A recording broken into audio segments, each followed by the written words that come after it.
Welcome back to Mission Control Houston after that video about Karen Nyberg and a little peek into what it's like to be an astronaut with a family on the ground. We have with us today Doug Hurley, her husband, also an astronaut. Welcome, Doug. That's great to be here, Kelly. So, there's great things about being an astronaut and flying in space that I personally will never get to experience, but you guys both have had the opportunity to do that. Um, we're really curious about what it's like, though, when your loved one is away for a long trip like this. You know, you're not. There are many, many people in this country and this world who have to spend long periods away from their family, armed forces folks in particular. Tell us a little bit about.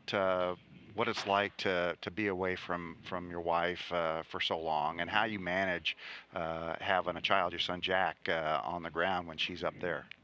Yeah, it's obviously a question I get a lot. The first thing I'll say is the military folks, know this very, very well. And obviously, having been in the Marine Corps for 25 years, I experienced several deployments, but I wasn't married, didn't have kids. So this is a little different being on the other end of it as well, being the one that's home. Um, I understand, why she loves it so much, loves the job because it's the same thing I do, and so that part of it is really easy. But I also understand the risks. I also understand the lengths of time, the things that can happen.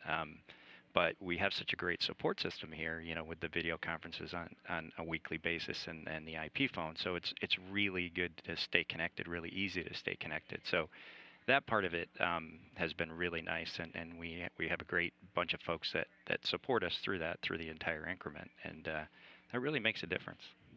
Well, let's just focus this a little bit for the early days. How did you and Karen meet in the first place? Well, we were classmates, ASCANs together in 2000, and eventually that blossomed into something more. And once again, I think you know, we have similar career goals. We had similar backgrounds. We grew up in very small towns.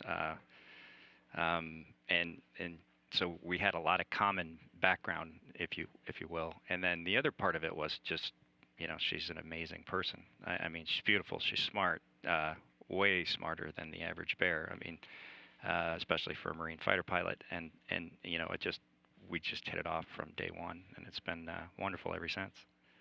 So, you and she have both flown shuttle flights and been apart from each other on short duration missions prior to this. Hmm. But now you're into a long duration mission. You have a son. Tell us a little bit about Jack and how old he is, and how you guys have been dealing with that long distance parenting thing. Yeah, the training flow for long duration kind of prepares you for some of this because it starts, 2.5 or 3 years before the flight starts. So these little four, and I call them little. It's your perspective, I think. These little 4, 6, 7 week training trips get you at least somewhat prepared for this big trip, which is ultimately ends up being close to 7 months in our case because she had to leave to do a last training trip in Russia before even going to Kazakhstan for the launch, and then of course the 5.5 months in orbit. So it's it helps get you ready for that. And of course, with today's modern conveniences of iPads and Skype and FaceTime and those things, I think Jack from day one has been used to that. I actually found out we were going to have Jack just prior to flying on STS-127, which was my first flight, and I watched her fly on STS-124. We had started dating by then in 2008, and I told her when she got back that it was a lot easier to be the one on the rocket than the one watching somebody go. And I think most families would attest to that same thing. And I think there are folks in our office that maybe don't appreciate that quite as much as she and I do. So it is much easier being the one going into space in that particular case than it is the one watching somebody go, because you're the one that you have no control over your destiny at that point. It's all up to physics and what your spouse does. But it helped us get ready for this one, which obviously is a little different than a shuttle mission. This truly is a long duration mission. It's a long time away, family separation, those kinds of things. So in the lead up to it with the training, we came up with ways, I think, like every family does when they're separated, to just kind of connect and stay connected, and what worked, and then also trying to work around Jack's schedule, which obviously you can't, with the time change and all those things, you can't manipulate his schedule So Karen had to adjust, her schedule for times that she wanted to talk to him or video with him. Okay. Well, so chasing down a youngster Jack's age is not always easy. Can you tell us, can you give us a little insight into what it's like to prepare for one of those calls from Karen to make sure that they connect appropriately? Yeah, once again, I think part of it is just he's known this almost since he was old enough to remember anything, and so he's used to being able to talk to mom on an iPad. So that part of it is easy. I think the only difference now is we can't do this every day. We can do it weekly. But like I said, with the tremendous amount of support we get here, those video conferences are priceless. And of course, they're huge for Karen to just be able to interact with with Jack. Having anybody who knows who's had young children knows that they change every day at this age, and so it was very important to her, obviously, to stay connected with him as much as possible. I'll typically send videos or pictures every day of Jack to her, and then she always sends a video down every night for him that she makes. So, it's not without a lot of effort, but it's obviously worth it because I think, that way we will stay connected and there won't be that unfamiliarity that I think sometimes, with the military deployments happen where you can't stay disconnected. So we're really lucky in that regard. We are coming up on Karen's 1,000th day, I believe. 100th day. 100th day. I 100th think day. it's today. Yeah, Yeah, it's I today. think it's today. And Yeah. so we're actually looking at a picture of her live. She's working in the Kibo module of the International Space Station right now. Are you starting to count the days to when she comes home? I'm not going to admit to anything here, Kelly. But yeah, obviously, it feels like it's been 100 days for me. I'm sure for her, it probably has gone by pretty fast. Remembering my shuttle flights, it just seemed like those missions went by in almost a blink of an eye.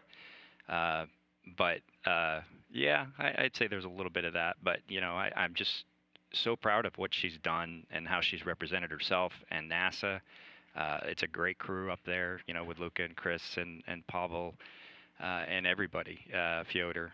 And I think they're looking forward to, obviously the next crew and then the 9 folks they'll have there towards the end of the increment. Going to be sad to see Chris go, and obviously I know Chris pretty well because I flew with him on STS-127, so I'm sure he's kind of going through those kind of the end of the mission, the tug of war between, yeah, I'm excited to go home, but it's going to be hard to leave this place. And I think if you've gotten the most out of your mission, that's how you're going to feel towards the end of it. Have one last question before we wrap this up. Have you had any incidents with your son that led to mom having to say, Jack, he got to do this, or has it gotten to that point, or do you try and stay away from that kind of a thing? Well, yeah, I think he's, I know all parents say this, but he's a pretty good kid, and he's very adaptable to the kind of the way things have been. This is all he's ever known is, he was born in February, and Karen was assigned to this flight in that, a few months later in July. So, and started traveling, overseas shortly thereafter. So since he was less than a year old, is just, this is all he's ever known. I think it's going to be more interesting to see what it's like in a couple years when, both of us are around all the time. But no, he's been super, and it's kind of hard to do that. By the time you have an episode or whatever, anecdote you had to tell her, by the time you see her again on the video conferences, there's already 4 or 5 things that's happened since then. So that's why I try to send pictures or videos of him every day, so she can just kind of see the progression of, when she last saw him in late April to in November. Yeah, when she gets home, he'll have grown. I think he already has quite a bit. That's what I was trying to see if we could just say, hey, slow down a little bit, don't grow too much more before she gets back. But he's not listening. And I'm sure he'll have learned a lot too. Yeah, some of it may be, probably his vocabulary may have gone a little bit towards the Marine Corps, maybe a little more than it should. But other than that, he's doing really well. All right. Well, Doug Hurley, thanks a whole lot for being with us here today and sharing this personal side of your relationship with your wife and your son in this unusual set of circumstances.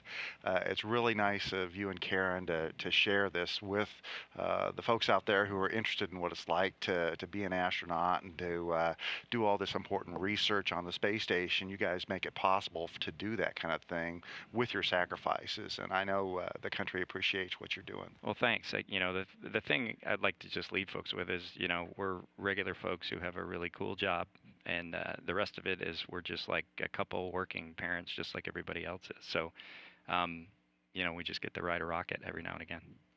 All right. Doug Hurley, thanks a lot. And Thanks, Kelly. remember that you can keep track of Karen Nyberg's flight on the space station website at www.nasa.gov/station. And you can follow her on Twitter at AstroKarenN. There's also lots of information on the International Space Station Facebook account and elsewhere available to you. And we'll keep you in track of her progress here on Space Station Live as well.